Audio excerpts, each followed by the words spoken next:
aboard. Ladies and gentlemen, boys and girls, football fans of all ages, I am Beast Mikey. You have now arrived at my train of thought. It's time to talk about Week 16. So much happened, and Week 17 is coming up in less than 24 hours. Let's not waste any more time and get to business. So, Denver really played a tale of two halves here. The first of which, everything was going smoothly. They were forcing turnovers. They moved the ball down the field with relative ease on their first three drives. And then we got the kick-catch interference, fair catch interference, if you will, rule that the Chargers exploited to perfection. And then it felt like the wind was taken out of the Broncos' sails. The Chargers did everything right in the second half. The Broncos did almost nothing at all. And LA basically wrapped up a playoff spot in their first year with Jim Harbaugh. Very good work. It is a little weird that this is the only good team the Chargers have beaten all year, but they'll take it considering where they were last year. Good luck, Chargers. You're in the playoffs. Congrats. Denver. Okay, a little concerned, but as long as you win one of your last two, you should be good to go. This felt like this was going to be a really good game from the go, right?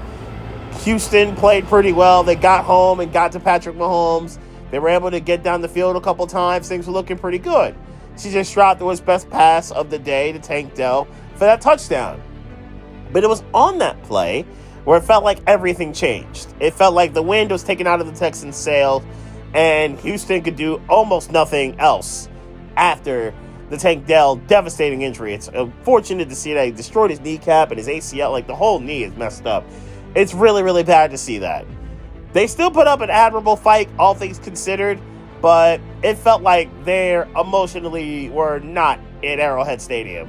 It's unfortunate to see that. Kansas City is a win away from having home field advantage throughout and making everyone go through Arrowhead once again. Pat Mahomes actually looked pretty healthy, even with the bothersome ankle.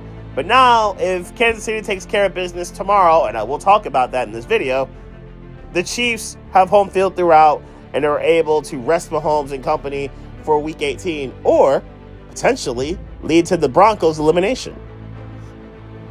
Kansas City's opponent will be Pittsburgh, as Baltimore's opponent will be Houston's tomorrow. I do like this Christmas collabo with these four teams. Anyway, Lamar Jackson needed this game, and the Ravens needed this game just as badly. A signature win for Baltimore, a signature win for Lamar Jackson, who played a really good game. There wasn't an 0 in there, true, but Lamar Jackson cooked. Mark Andrews cooked. Derrick Henry cooked. Zay Flowers handled his business. And in the Baltimore defense, which has been much maligned over this year, and rightfully so, because they've been really mediocre to bad at points this season, they stepped up, and they played really well. That pick six, but the two turnovers from Russell Wilson that effectively were a 14-point swing really did determine this game. The fumble when it looked like Pittsburgh was going to score, and then the pick six, that was a backbreaker to Marlon Humphrey, and it felt like the game was over from that point, no matter how hard Pittsburgh tried. Their offense is really stale without George Pickens in it, and if Pickens is able to play, then Pittsburgh can make some noise in the playoffs. If not, they feel like they're a one-and-done team, and it's going to be a very boring one-and-done team. We'll stay with the Hard Knocks flow and go to the AFC North with the Battle of Ohio. And I don't know if the football gods over in that area were sacrificing to the Buckeyes. We'll talk about that in a little bit. Or tried to help Ohio State win that game, but Cleveland was obviously overmatched and outclassed with the DTR as their quarterback. It probably would have been a similar fate if Jameis Winston was QB1, but in the case of DTR being QB1, yeah, it was just a wrap from there. All Joe Burrow had to do was not get destroyed by Myles Garrett and company, and the Bengals were fine. That's effectively what happened here. The Bengals were fine. He had Hendrickson got home a couple times against DTR. He made a bunch of mistakes, did Thompson Robinson, while Burrow and Chase Brown and T. Higgins did their thing and made sure that everything was good for the Bengals as they stay alive in the AFC playoff race. Cleveland, only 2 more games to go. You may have to sacrifice more to help the Buckeyes win the playoff game against Oregon. We'll see how that goes. Another good first half for the Jets. Another bad second half for the Jets. That's kind of how things have gone, right? With Aaron Rodgers lately. Yeah, seems about right. And, of course, the missed field goal. That tends to happen to the Jets quite a bit. That's kind of necessary for most Jet games. Anyway, in this Jet game, Davante Adams had a good start. Aaron Rodgers had a decent start.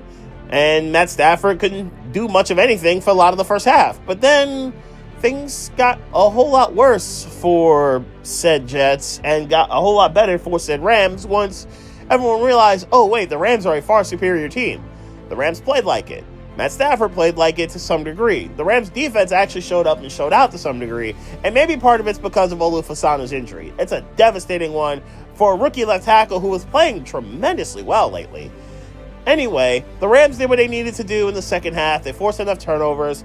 They caused enough Jet mistakes. The Jets made enough mistakes on their own part because, yikes, the Jets are undisciplined. And the Rams were able to make it happen and get on to the next round of this regular season. If they get the 3 seed, they could be potentially dangerous. They also could face the Packers or Vikings, or even Lions if things really shake out bad for them.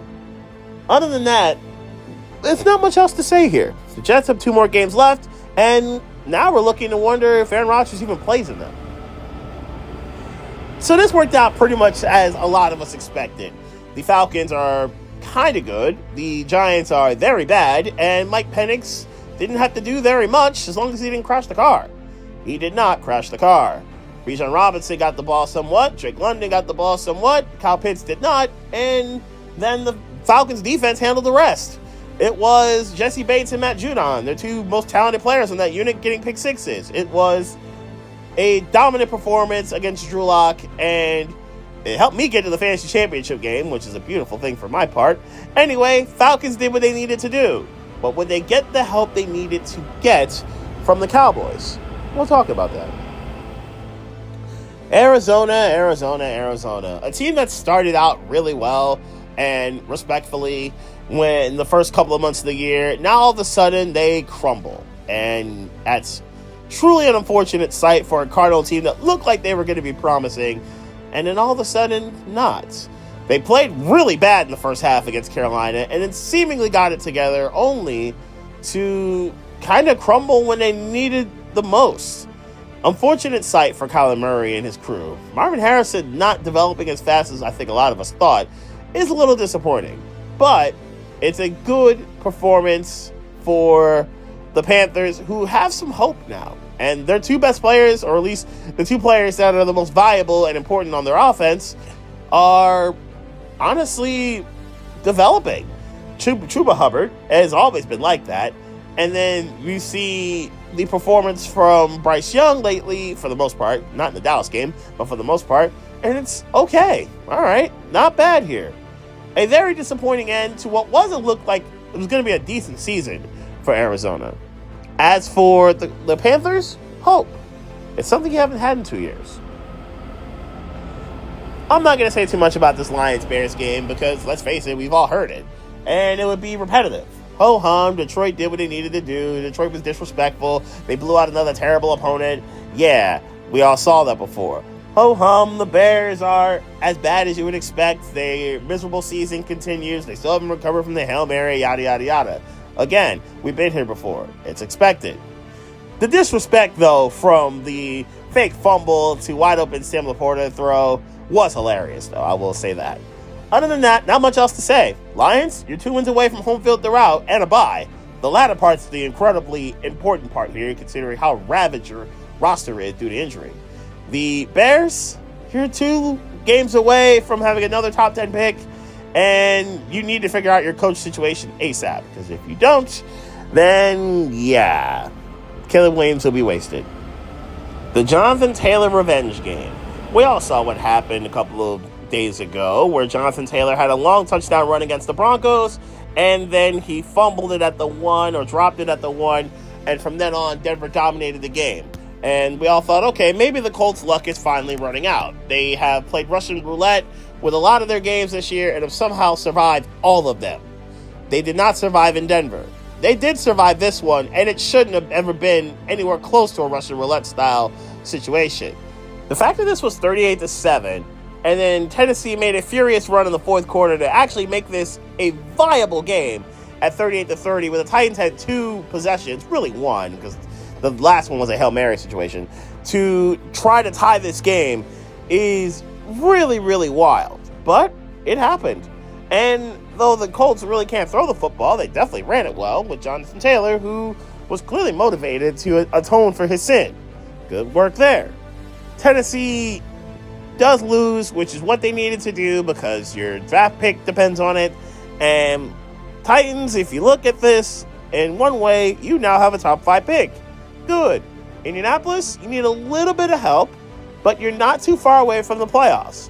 You just need some help from some friends that will be foes in a little bit. Now to the game of the day in the 1 o'clock slate. Very weird, wonky game. This looked like the Eagles were going to hang a 40-piece, maybe even a 50-piece, if they kept it moving against Washington. Saquon Barkley was owning the proceedings in the first quarter. And then Jalen Hurts gets concussed. And then things started to change, at least on the offensive end, for the Eagles. And the Eagles really couldn't get much going unless they got A.J. Brown pass interference penalties. Good look on his part against Marshawn Lattimore. He did not do well against A.J. Brown at all in that game. Anyway, good performance by Jaden Daniels. I should say excellent performance by Jaden Daniels. Let's be honest here. Anybody who can win a game where you have 5 turnovers and you still win, that's impressive. That's crazy impressive work. And it's another excellent rookie performance in what's been an outstanding rookie year. You can just hand him the award right now, to be honest. I think we can call the fight. Great performance on his part, even with the turnovers. They obviously ended up by Reed Blankenship, which we all thought this was going to be a wrap even at that point. And Devontae Smith with the drop. So the Eagles are effectively 2 drops away from 14-1, one could argue. Still, great performance by Jaden Daniels and a really disheartening and disappointing performance by the Eagles defense in the fourth quarter of this game to allow all those drives of relative ease, except the Blankenship, and lose this game, even with the injury to Jalen Hurts and the injury to Kenny Pickett as well, which kind of gets lost in the sauce too. Who will be the Eagles quarterback when they play the Cowboys? Something that we will need to know. Also, Commanders, you're a game away from the playoffs. That is a good thing for you. Keep going. So we got Josh Allen as a mortal game, which has not happened in a very long time, to be honest. It hasn't happened maybe since the Houston game or the Baltimore game, something like that. Anyway, Josh Allen was mortal. James Cook was good. Cook played really, really well. Also, another guy who played well, or guys that played well, the Bills defense. And maybe part of that's because Drake Maye and the Patriots kind of sold. They understood the assignment, I guess. Look respectable, but take the L. They did. I don't know what Drake Maye and company were thinking on that lateral, but it happened, and they'll take it. Great performance on their part by the Bills, I would say, to play good enough defense to make sure you can survive and advance. And they understood the assignment. Buffalo's a long shot for the 1 seed. If Kansas City obviously wins this week, tomorrow it's done. But Buffalo can still get the 2 seed and effectively wrap it up with a win and Steeler loss. And Raymond lost too. Buffalo, take your win and run. New England, take your loss and run. You're now the 2nd pick in the draft. I'll talk about why later. Mike McDaniel's revenge game. And to be honest, he was the better coach on Sunday. He actually did outcoach Kyle Shanahan. The Niners were relatively healthy on defense. They got a lot of their guys back. Dre Greenlaw did leave the game in the second quarter, I believe. But other than that, they got a lot of their guys. And without Greenlaw, the Niners' physicality on defense did change. Devon Achane played really, really well. And Tua didn't make too many mistakes. Actually, he didn't make really any, honestly. The drops were a little annoying from a Dolphins fan perspective. Tyreek Hill had a couple of touchdowns dropped. Well, one was a good play, but he definitely had a touchdown that was dropped. In any event, Miami was the better team, and Miami was the more desperate team. Their playoff lives were still in play, where the Niners were eliminated with that Commander win. Dolphins are still alive, but faintly. They are Indianapolis, but need a little bit more help because they lost to Indianapolis. Had Miami not lost to Indianapolis, Miami would actually be in really good shape. Anyway, Miami keeps moving, and Miami continues to try to stay alive in the playoff race. Two bottom 5 teams play each other, and the only real winner was the loser. Does either team really win? I would say yes if you lose the game. or in this case, if you're the New York Giants. That's kind of what we saw here. We saw a lot of bad football in Las Vegas. We saw a lot of bad, ineffective, inefficient ball in Las Vegas, except for the two star rookies, Brian Thomas, Brock Bowers. Both those guys are awesome. Other than that, what we saw was a Raider win, which is a Raider loss, really, because they need Shedeur Sanders or Cam Ward. They are not in a position where they control their fate in getting Shedeur Sanders or Cam Ward. Now the Giants are. The Giants have the first pick in the draft now. New England is also a winner here because they now slide to the second pick in the draft, where the Raiders are now the third pick. It is not great if you are a Raider or a fan who really just wants a quarterback going to Las Vegas. Not great in this situation. Anyway, Jacksonville loses and wins by losing, which is not a bad thing. Giants, you're on the clock.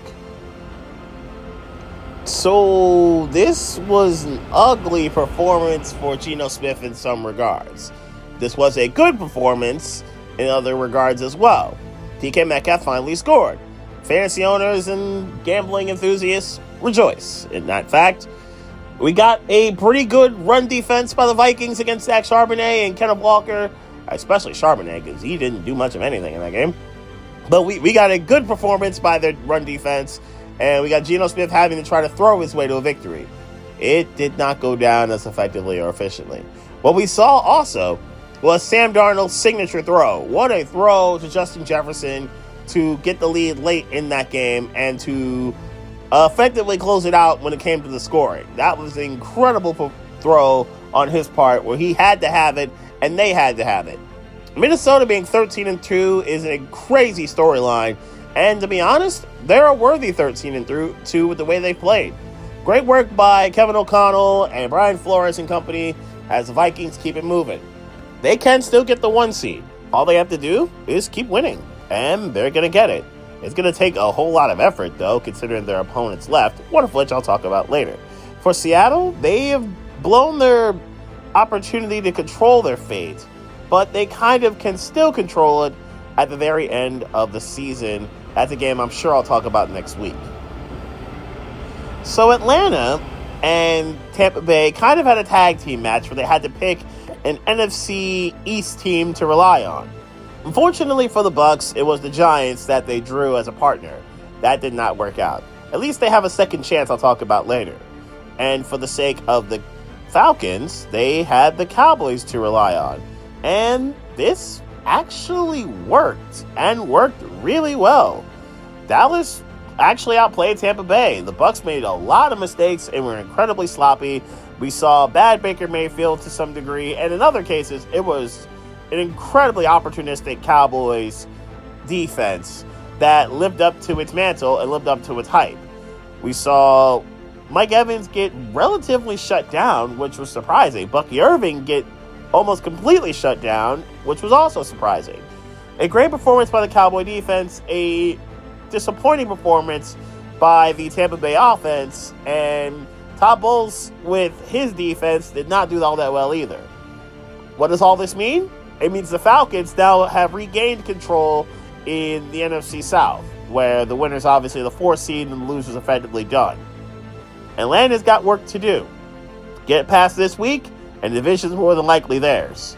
If they cannot, then Tampa Bay reassumes control. We'll see what happens here. I'm not going to say too much about this game here between the Packers and Saints because there really isn't much to say. The Saints have a backup offense for the most part. The Packers were at full strength for the most part. And this massacre was as expected. It was pretty ugly to watch, except for if you're a Packer fan. And at least for the Saints, it only counts as 1 loss. Just take your other 2 losses that you're more than likely going to have in New Orleans and keep things pushing. Packers, you're in the playoffs. Good work. Now it's a matter of how healthy you will be and how dangerous you can be as we get to the end of the year. Great work on your part, Green Bay, for weathering the storm of injuries that you guys have had all year. And now you're going to be a really dangerous 6th seed. We'll see if you can actually do anything when it's playoff time. I will talk about your game momentarily. So for week 16, I was 9-7 with my picks. And overall, the record is 162 and 79. Now, normally this is the part where I would preview the power rankings and talk about them tomorrow. But we got games tomorrow, so I'm going to talk about them right now in abbreviated form. In the description, you will see my 3 words or less synopsis of each team's week and what each team could turn out to be. Something like that. Something to do with each team. You'll see the 3 words or less in the description below. You'll also see the picks there. They're coming tomorrow as well. But I'm going to abbreviate this a little bit and talk about the 4 teams that lost in the college football playoff from the angle of least likely to get back to the playoff to most likely. That team will represent that particular tier. For example, I'm going to start with the Indiana Hoosiers zombie tier. I think Indiana got here based off of having a paper-thin schedule, and once they faced real teams, they looked bad and looked overmatched and looked outclassed.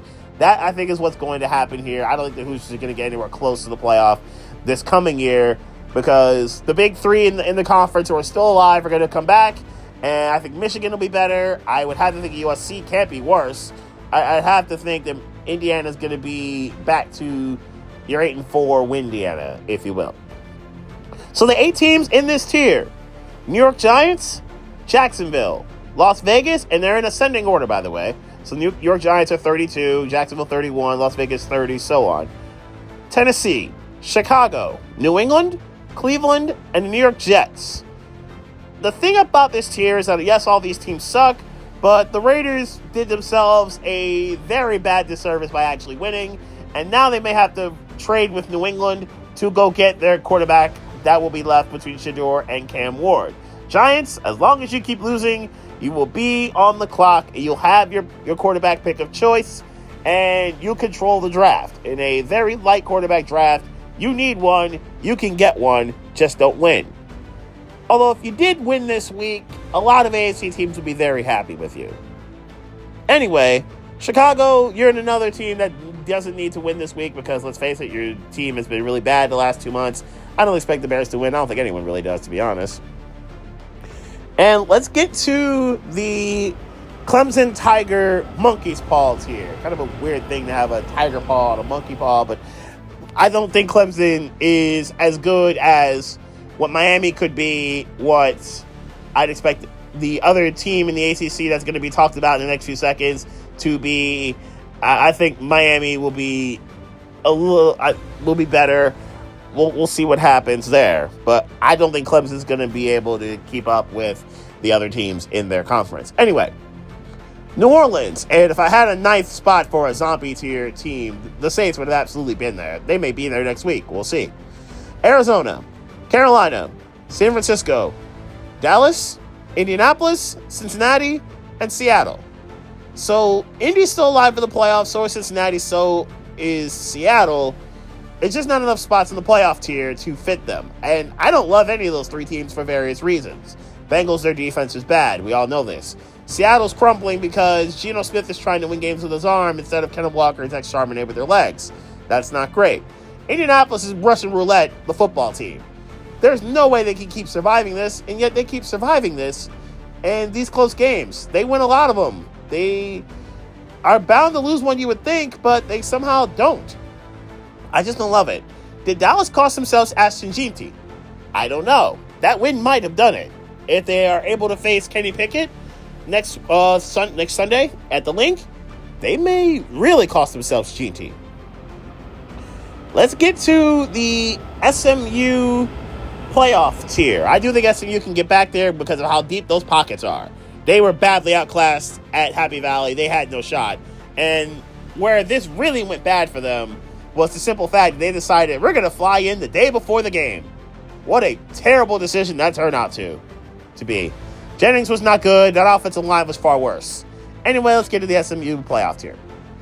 Miami, Tampa Bay, Atlanta, Houston, Washington, Denver, LA Chargers, Pittsburgh.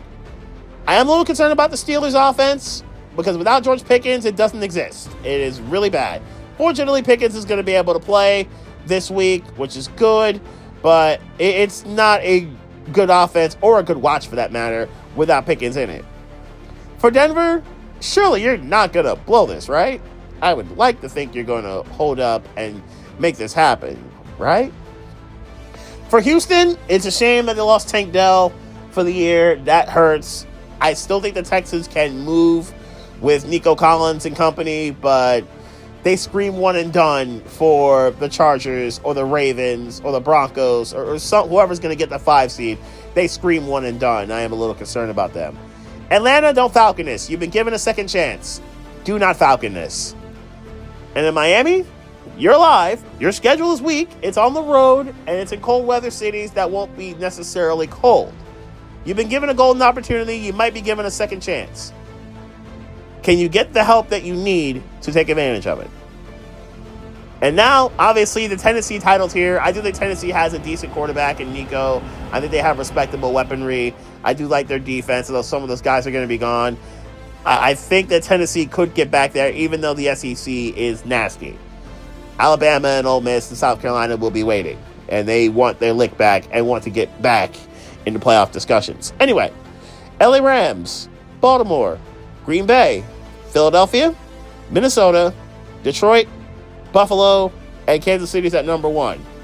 All Kansas City needs is to win, and you got home field. You can rest the Denver game and screw over the rest of the AFC and let the Broncos in the playoffs. Well, we'd assume that Denver will take advantage of Kansas City resting their starters. Anyway, Detroit, that's a team that needs to bye. And because the Eagles lost, you're in a much better position to get it. If Minnesota loses to the Packers, you have a golden opportunity to get it. What will the Lions do? Ideally, the Lions can rest everyone, especially on their defense. And how healthy will they be for the divisional round if they're able to get there? That's something I would like to know.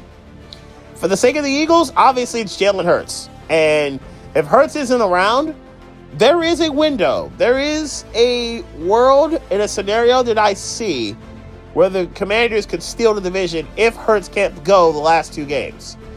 I absolutely believe it's in play. I don't trust Kenny Pickett at all if a team is able to prepare for him for the entire week as opposed to 30 seconds. I absolutely can see that. And for Baltimore, you can win the North now. Just win out, and you got the North. Are you capable of getting it done?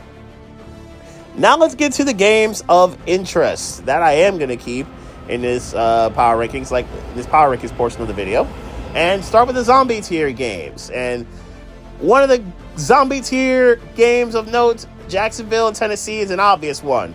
You got the 3 AFC zombie tier kings in play here in this games of interest tier. This game's going to be awful. This game was made for Thursday night. Unfortunately, it's going to be Sunday afternoon. Like 3 people are going to actually watch it outside of Nashville and Jacksonville, which is fine. But it's not a good watch at all. At least it's going to be Mason Rudolph, so somewhat of competent quarterback play. Even though we did just see this a couple weeks ago and Jacksonville won. So let's see what happens here in this terrible zombie tier style game. Although if you have Brian Thomas and you're in the fantasy championship final, I can understand. Saints, Raiders, a game that's really bad and it's gotten bad pretty awfully because the Saints don't have a starting roster at all anywhere, to be frank. And with the Raiders, Brock Bowers is a beast, and Brock Bowers will probably cook, but yeah, it's not a great watch otherwise. And if you're the Raiders, this is a golden opportunity for you to win, but if you do, then it's blouses to your quarterback of choice, and then Tennessee can swoop in and steal him. Do you really want that on your conscience? Let's go to the Monkey's Paw tier game. Chicago's a team that needs to lose out as well, and Seattle needs to win horribly. It's a perfect match, and it's a marriage made for Thursday night. We're going to see this game on Boxing Day. I think Seattle needs to knock out Chicago early and take advantage of what's been a terrible defensive showing on their part. Kenny Walker, Zach Charbonnet in that cold weather. This is your game. Go take care of it. I do want to see Caleb against a really talented Seattle secondary and a pass rush that's not nice either. I do want to see what Caleb Williams can do with that. Can he get the ball to DJ Moore, who's kind of looks like he's checked out, and Roman Dunsey and company, and deal with Witherspoon and Woolen and that crew in Seattle? So I'm looking forward to seeing that. And of course, a monster game, and these next 5 are major playoff implications. Broncos, Bengals, showdown in Cincinnati, a game that the Bengals desperately need to stay alive because if they lose one, they're done. And Denver, if you lose this game, then the Kansas City game is almost all or nothing because the Colts and Dolphins are in play. It is a very, very good game to watch. Joe Burrow and that offense was against a really good Denver defense, which did look spotty against the Chargers last week, though. It's going to be Jamar Chase versus PS2. That's appointment viewing. If Riley Moss is healthy, him versus T. Higgins, also appointment viewing. We have the best defensive player no one's talking about, Nick Bonito, against a mediocre, I'd say, Bengals offensive line. That's appointment viewing. I want to see what this game will be. That'll be a fun watch on Saturday afternoon. Washington and Atlanta, a game where it's going to be on Sunday night, and it's been flexed as such. I like that. Jaden Daniels has been cooking this year. Mike Penix is now in the games. That's going to be a fun watch. And which rookie quarterback wins out here? If it's Washington, they're in the playoffs. And if it's Atlanta, they have a golden opportunity to go forward and make their way to winning the South, because now they have control of it. That's going to be a fun game. And can Atlanta's defense possibly do or replicate anywhere close to what they did to the Giants? I would think no, but it will be fun to watch on Sunday night to see these two rookies go to work. A.J. Terrell versus Terry McLaurin. That's a matchup I am very much looking forward to. Plus, Marshall Lattimore gets to play against an NFC South team once again. He versus Drake London, if London plays. That's going to be a fun game to watch, too. Or a game within a game, if you will. And then there's Baltimore and Houston. We saw these two teams play last week, and we saw Baltimore win, but Houston lose. In a game that both teams need to have, in a game that if Houston, who's going to be the 4 seed, you just need momentum. And in the case of the Ravens, it's win and get some help. You can win the division now, as opposed to having to play week 17, or week 18, I should say, where you can win out. Either way, Ravens win out, they get the North. And Lamar Jackson and C.J. Stroud obviously is where this is going to start.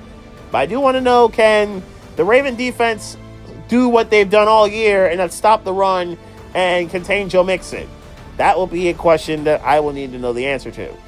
And when it comes to Houston's defense, can they get home against Lamar Jackson? Can they contain him and keep him in the pocket? Will Anderson and Daniel Hunter versus that offensive line that Baltimore has? That will be something worth watching too. Now let's get to the title tier games. Chiefs, Steelers, showdown. Big time importance for the AFC as well. Kansas City wins, they're the 1 seed, and that's it. Kansas City loses, they're going to have to play their guys against Denver to get the 1 seed. And then you have the elephant in the room. TJ Watt's apparently going to play. And now you're talking Watts and that really good pass rush the Steelers have with him and Highsmith and Preston Smith and the crew against a really mediocre Chiefs offensive line. Can they get home against Mahomes? That'll be something that needs to be seen. And what about Pittsburgh's offense? Can they get back in gear somewhat with a returning George Pickens? That will be something that needs to be seen too. A game that the Steelers desperately need, a game that the Chiefs desperately need. Netflix, do not botch this like you did the Tyson fight. And don't botch the Ravens-Texans game either, because that game's also going to be pretty good. But the main event is going to be taking place in Minneapolis. Packers, Vikings, monster showdown for the 5th and 6th seed. And in the case of the Vikings, the 1 seed. Minnesota wins out, they get the 1 seed. That's how this is going to go, and it's a monster deal if they do win out. For Green Bay, it's momentum-based. You could still get the 5 seed and sneak a trip to Atlanta or Tampa Bay as opposed to Los Angeles or Seattle, even though the Packers just went to Seattle and handled business. It's a monster game for both sides here. Jordan Love will be healthy this time as opposed to the last time he played Minnesota, and it was a mess until the Packers surged but ran out of time. I am so looking forward to this. All those Packer weapons on offense, that really good Viking defense. This is going to be a really fun game. So there you have it. A look back at Week 16, a look ahead at Week 17 to some degree. Again, the 3 words or less are going to be in the description. The picks will be there too. They're coming tomorrow. And I hope all of you enjoy your holiday season. Merry Christmas, Happy Kwanzaa, Ramadan, Festivus for the rest of you, and Hanukkah. Enjoy your holiday season no matter which one you celebrate. As for next week, we'll be back to normal schedule. That will mean the recap will come Tuesday, the power rankings will come Wednesday, or maybe the following mornings at the very latest. But until then, enjoy your holiday season once again. Steelers Chiefs will be the first stop of my next train of thought.